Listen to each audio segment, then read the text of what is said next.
Assalamualaikum warahmatullahi wabarakatuh. Waalaikumsalam warahmatullahi wabarakatuh. Alhamdulillah, anak-anak kita bertemu hari ini. Dulu mulai pembelajaran, mari kita yel-yel dulu.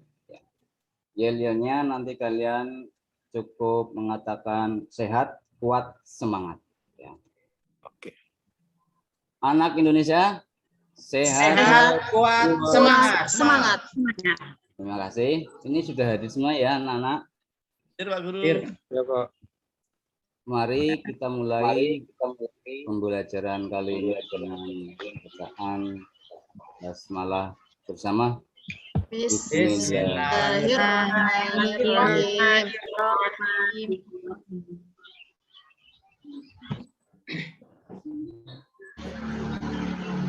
Ini saya sudah menampilkan pembelajaran hari ini.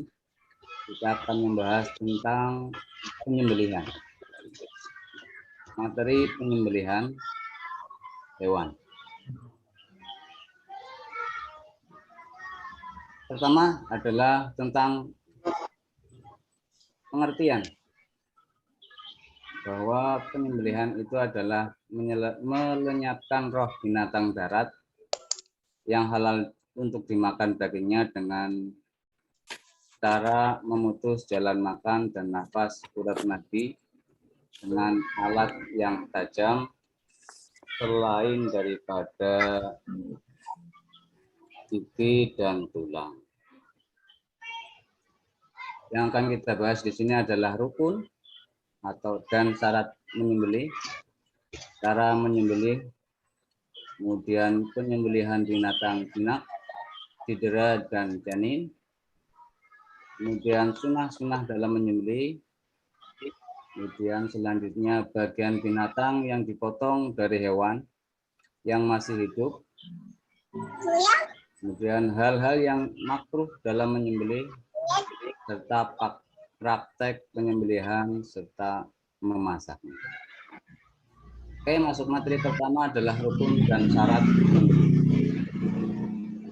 Di sini ada rukun serta syarat menyembelih. Pertama yaitu untuk orang yang menyembelih itu harus orang yang beragama Islam atau setidaknya ahli kitab.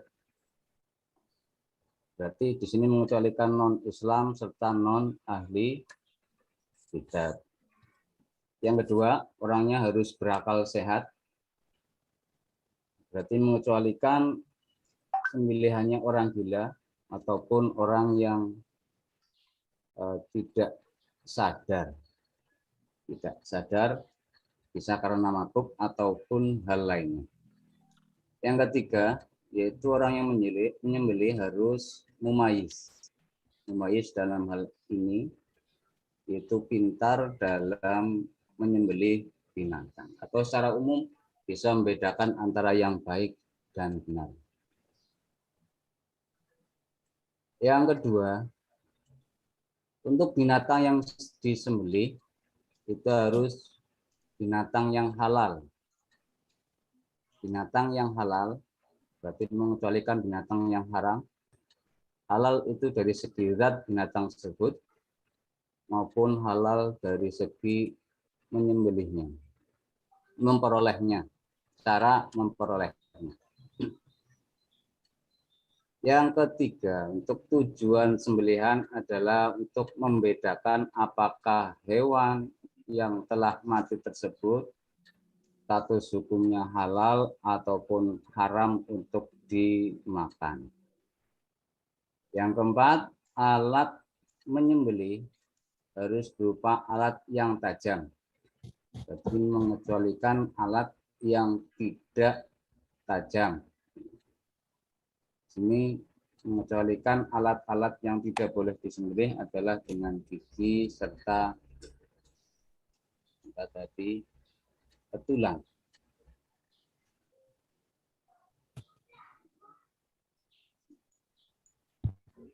Selanjutnya, untuk cara penyembelihan binatang, secara singkat ada dua cara. Cara tradisional serta cara yang mekanik. Untuk cara tradisional yang perlu dipersiapkan dalam pemraktekan tersebut adalah lubang penampungan darah, peralatan yang akan digunakan untuk menyembelih disiapkan terdahulu. Binatang kemudian dibaringkan menghadap kiblat, leher hewan yang akan disembelih diletakkan di atas lubang penampung darah. Kaki binatang yang akan disembelih dipegang, kemudian mengucapkan basmalah. Itu kira-kira cara yang dilakukan secara tradisional. Untuk yang mekanik, cara penyembelihan secara mekanik itu siapkan peralatan terlebih dahulu. Kemudian hewan itu dimasukkan ke dalam ruangan yang di situ terdapat gas. Supaya hewan itu pingsan atau tidak sadarkan diri. Kemudian dilanjut proses penyembelihan secara manual atau secara biasa yang dilakukan. Jadi dengan mesin. Kalau mekanik biasanya dengan mesin. Keunggulannya kalau tradisional itu keunggulan mekanik itu lebih singkat, dagingnya juga masih segar. Cuma kekurangannya ongkos biayanya itu sangat mahal.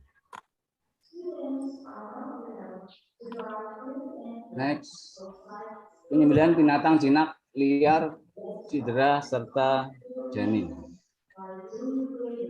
Yang pertama kita singgung binatang yang mampu dikuasai. Atau jinak, atau bahasa Arabnya makdur alaih.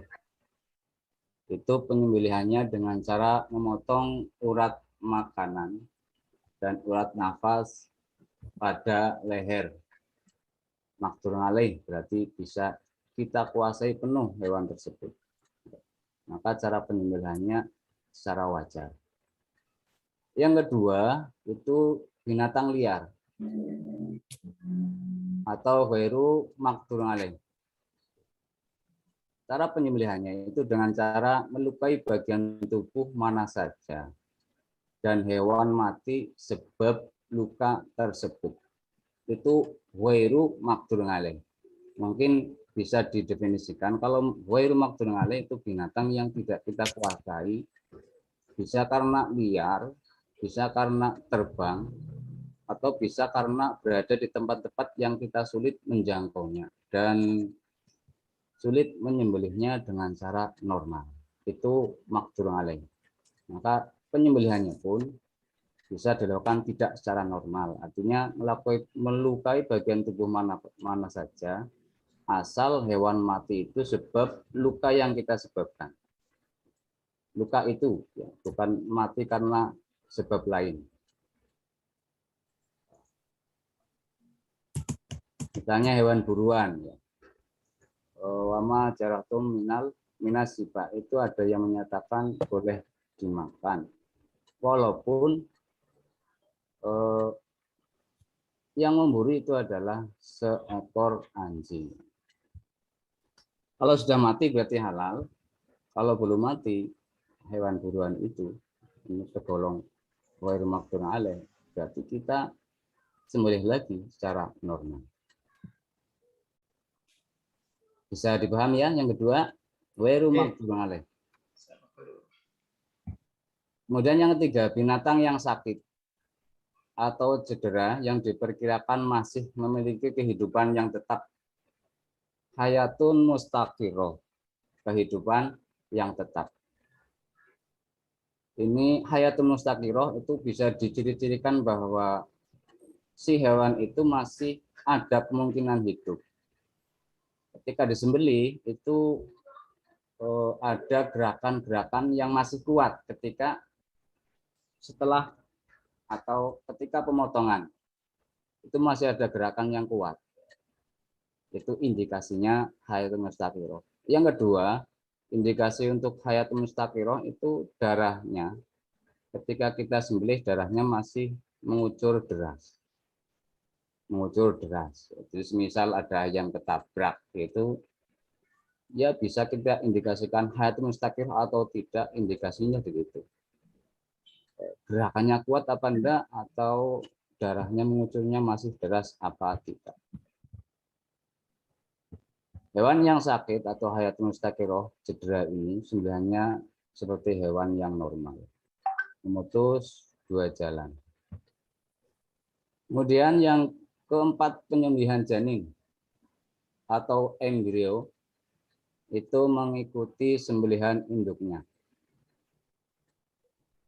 Apabila janin itu masih didapati hidup ketika kita buka perutnya induknya, maka janin tersebut wajib kita sembelih lagi secara normal. Itu penyembelihan untuk binatang yang maqdur alaih, ghairu maqdur alaih, binatang yang sakit maupun janin atau embrio. Selanjutnya sunnah dalam menyembelih. Dalam menyembelih kita itu disunatkan membaca basmalah serta membaca sholawat. Ini kategorinya sunnah. Ada yang menyatakan ini wajib sesuai dalil Al-Quran, tapi lebih cenderungnya ini adalah sunnah. Menghadapkan hewan ke arah kiblat. Kemudian memotong pada pangkal leher. Memotong dua urat nadi pada sisi kanan dan sisi kiri leher binatang. Kemudian kesunatan yang selanjutnya, rusuk kiri hewan ditempatkan berada di bagian bawah. Berada di bagian bawah. Berarti mungkin menghadap kepalanya di bagian utara, bagian balik. Kepalanya di bagian selatan, badannya di bagian itu untuk memudahkan proses penyembelihan. Itu sunah-sunah dalam menyembelih.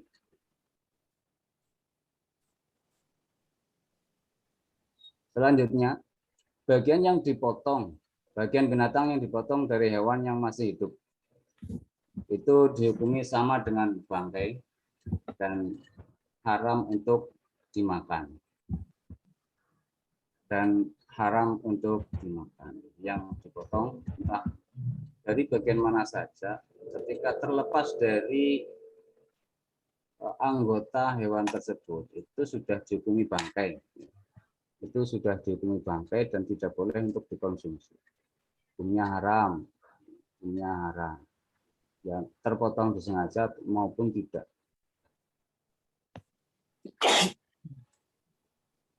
Selanjutnya, hal-hal yang makruh dalam menyembelih. Ini harus kita hindari. Pertama, menyembelih dengan alat yang tumpul. Alat yang kita gunakan dalam menyembelih, pisau ataupun apapun itu harus pisau yang tajam. Tajam, syukur-syukur satu kali goresan bisa selesai. Yang tumpul nanti kasihan. Enggak haram tapi makruh.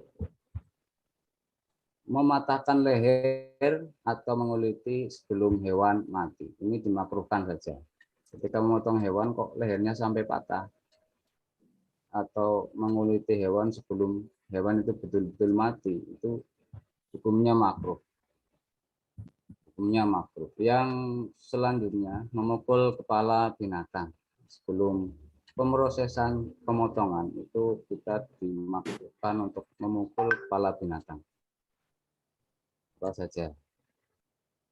Yang keempat, hanya memotong dua urat saja, jalan nafas dan jalan kerongkongan. Ini juga karena dikhawatirkan hewan itu masih kayak hayatun mustaqirah kalau urat nadinya tidak dirusakkan.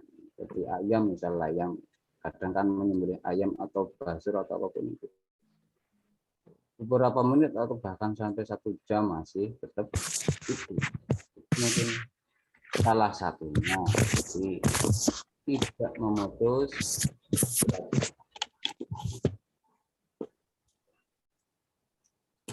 Dan praktek penyembelihan silakan dipraktekkan di rumah masing-masing.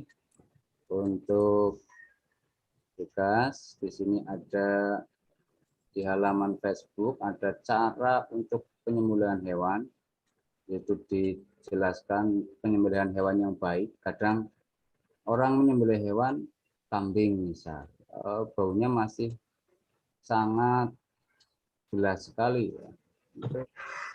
Ada yang tidak, ada yang sangat bau. Itu di sini dijelaskan prosesnya bagaimana supaya dagingnya itu tidak bau, daging kambingnya tidak bau. Nanti dilihat saja nanti bagaimana.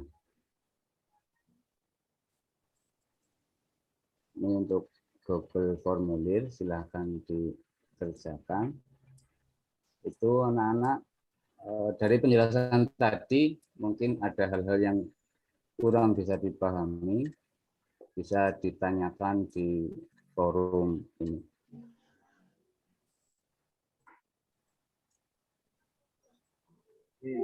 Mau tanya Pak Guru? Oh, monggo, monggo, silakan. Itu kemarin saya melihat pas malam-malam tetangga saya itu suka berburu burung ya, burung. Ya. Nah, biasanya berburu burung pakai senapan. Kemudian ditembak dor. Nah, kena burungnya, tapi ini kan pas nembak udah baca bismillah.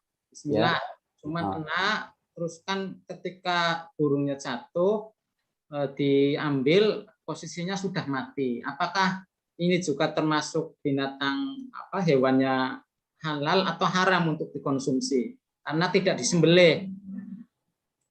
Oh ya, terima kasih. Pertanyaan dari Mas Imam. Monggo yang lain bukan ada yang mau menjawab.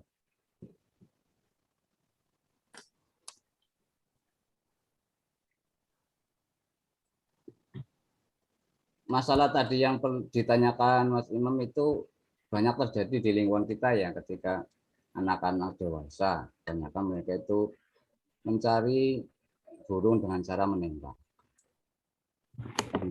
Cara menembak ini kita golongkan kepada binatang liar atau makdur alaih, binatang-binatang yang dimana kita itu tidak bisa menguasainya, tidak bisa menguasainya secara penuh, karena kalau burung itu terbang itu maka kita cara menyembelihnya dengan cara melukai dengan apapun yang matinya itu sebab luka yang kita akibatkan. Jadi ini halal, asal hewan yang ditembak itu halal loh. Kalau enggak halal ya enggak.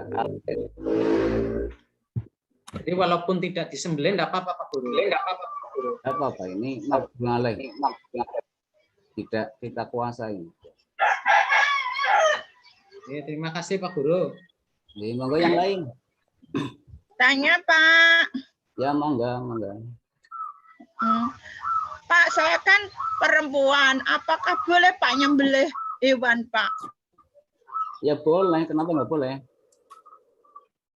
Tapi itu kan takut Pak. Ya, itu kan takut, nggak ada syarat rukunnya berhubungan laki. Iya. Boleh ya Pak ya? Boleh. Mau dicoba nanti juga boleh. Boleh saja, cuma kebanyakan kalau takut itu resikonya penyembelihannya tidak sempurna. Karena takut ya banyak perempuan yang takut. Laki-laki pun demikian ya. Takut atau karena kasihan, jadi tidak berani menyembelih hewan piaraan, misal kambing atau sapi, sudah terbiasa dengan kita seperti keluarga. Kita mau menyembelih nggak tega atau takut, itu lebih baik jangan. Tapi secara syarat rukun ya boleh aja Bu. Perempuan laki-laki boleh asal bisa. Iya Pak, terima kasih Pak. Yang lain monggo. Saya Pak mau bertanya. Ya. Itu dalam syarat orang yang menyembelih itu kan katanya orang Islam atau ahlu kitab ya Pak ya. Kalau ahlu kitab itu pada zaman sekarang masih ada nggak ya Pak? Ahlu kitab zaman sekarang itu ini khilaf itu ya. Khilaf. Ada yang mempercayai bahwa itu masih ada, sekalipun dalam pempraktekannya, dalam pegangan kiblatnya sudah berubah. Ya. Kitab Injil itu bukan kitab Injil dahulu, kitab Injil sekarang. Itu ada yang menyatakan itu bukan lagi tergolong ahli kitab. Tapi sekalipun demikian, ada ulama yang longgar bahwa ahli kitab ya walaupun sudah berbeda dengan kitabnya, isi-isinya, Injilnya itu selama itu adalah agama Samawi, kitab-kitab Samawi itu masih tergolong ahli kitab. Jadi dari sisi ini ya, kalau kita melihat konteks jual beli kita dengan transaksi dengan negara lain, itu ulama-ulama yang cenderung khauf, takut karena mungkin terlalu ketat, khusyuk, agamanya khusyuk ya. Ini lebih memilih kerjasama dengan agama negara-negara yang memang di situ agamanya jelas, dibanding kerjasama dengan negara yang tidak punya agama atau ateis. Contoh simpelnya seperti ini, kita dagang hewan sembelihan, sudah berbentuk sembelihan di sini, daging misal. Ulama yang khauf, yang cenderungnya khusyuk, itu tidak mau kalau beli dari Cina, karena mereka itu rata-rata ateis, tidak punya agama. Ada kekhawatiran kalau cara penyembelihannya enggak betul. Sekalipun di situ mungkin tetap menyuruh orang yang memenuhi syarat di Indonesia, tapi cenderungnya enggak mau. Tapi ulama-ulama yang rojak, yang biasa, cara pengamalan agama itu ya, lebih lentur, itu lebih memilih ya pokoknya daging hewan yang halal, asal itu halal, enggak tahu caranya bagaimana gitu ya. Boleh-boleh saja, entah itu dari Amerika yang punya agama jelas disahkan oleh mereka, atau dari Cina yang tidak punya agama, ateis, komunis. Ulama yang khusyuk enggak mau. Kalau ulama yang bisa, yang lentur, mau saja dari negara yang komunis, enggak punya pegangan agama. Jadi intinya untuk apa tadi Bu? Yang ahli kitab ada dua versi ya. Iya, Pak. Yang menyatakan tidak ada yang menyatakan ada. Tinggal kita ya mau pilih yang mana. Mungkin ya itu dari saya. Kalau kurang jelas nanti tanyakan lagi. Iya Pak Guru, terima kasih. Kalau yang belum,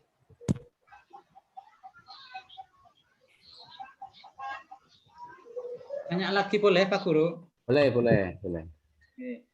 Itu saya pernah melihat penyembelihan ayam ini ya, ayam sayur ya, itu kan Ayam pedaging, Pak. Oh iya, ayam pedaging itu disembelih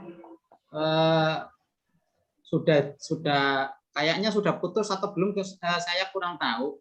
Kemudian setelah dilihat-lihat kok masih gerak-gerak terus, akhirnya disembelih lagi sama yang nyembelih. Nah, itu apakah penyembelihan itu sah atau tidak, Pak?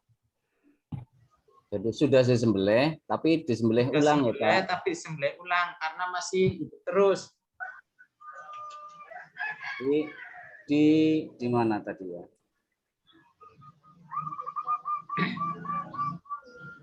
Cara menyembelih.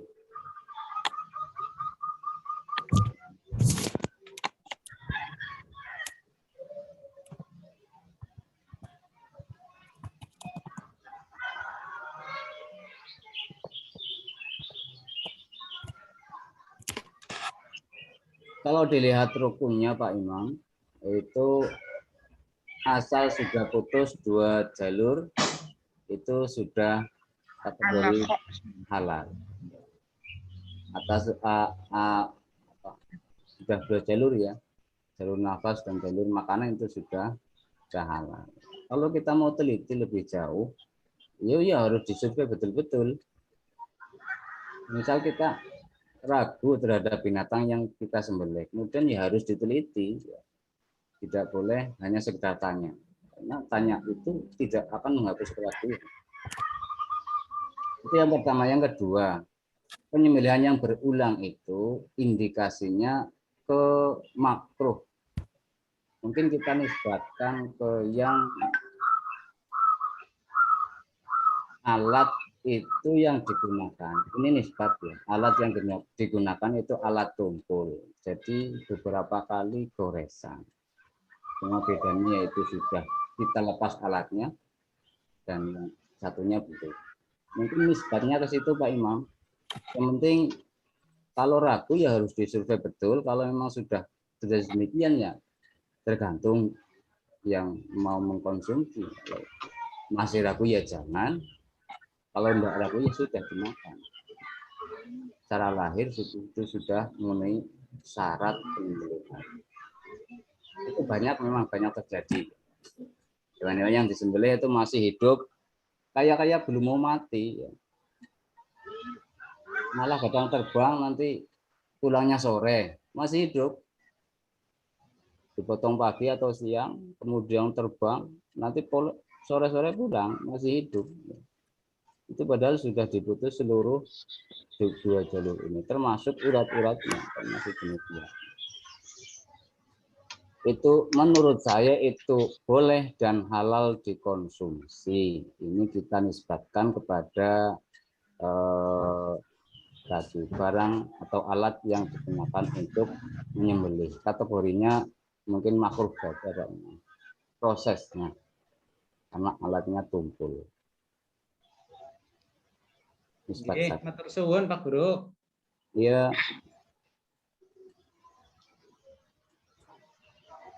Monggo yang lain. Bu Sri biasanya tanya lagi Bu Sri. Iya Pak, itu memang sering terjadi. Saya lihat itu ketika beli ayam, itu ayam daging, kadang kan ada itu yang lehernya itu kan ada dua ya Pak. Yang satu itu terputus, yang satu tidak. Lehernya satu. Dan saya pernah apa? Lehernya ya itu satu. Loh, Pak. Uratnya itu loh Pak, yang iya. itu apa namanya itu loh Pak, urat kan? Urat nadi. Itu kan dua kan Pak? Ya, itu kanan kiri. Yang satu kadang nggak terputus Pak. Itu berarti halal apa haram ya Pak? Halal Bu. Yang wajib kan kerongkongan sama jalan nafas. Urat itu urat yang sebelah kanan kiri nggak wajib, tapi sunnah. Nggak wajib, tapi sunnah. Sunnahnya dipotong semuanya.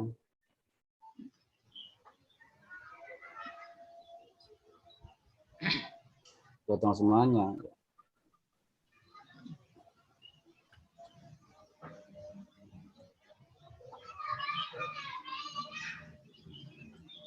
Oke, saya kira cukup ya Pak Fauzi ya. Oke. Tutup, monggo ditutup Pak. Alhamdulillah pelajaran materi kita tentang penyembelihan sudah selesai. Saya kira semuanya masih timbul, nanti bisa ditanyakan kemudian. Dan saya simpulkan bahwa penyembelihan itu adalah sebuah syariat dalam Islam, dalam rangka bahwa sesuatu yang kita konsumsi itu kita pastikan bahwa itu adalah sesuatu yang halal dan baik. Dengan cara bagaimana? Dengan cara teknik penyembelihan dan syarat tadi. Saya akhiri, semoga memuaskan, kurang lebihnya mohon maaf. Wassalamualaikum warahmatullahi wabarakatuh. Waalaikumsalam warahmatullahi wabarakatuh. Baik, terima kasih Pak Fauzi. Komentarnya sekalian nanti untuk presentasi kedua silakan Pak Imam Abu Nur ya. Masih direkam. Silakan Pak Imam. Oke. Moga Pak Fauzi ditutup dulu nih slide-nya. Kalau bisa slide-nya di slide show ya. Kalau tidak Anda bisa menggunakan share screen dengan mode advance. Kalau Zoom-nya sudah di-upgrade ya. Kalau Zoom-nya masih sudah di-upgrade, Anda bisa prestasi pakai advance. Misalnya seperti ini ya. Seperti yang itu Bu Sri, ayatnya dikendalikan dulu.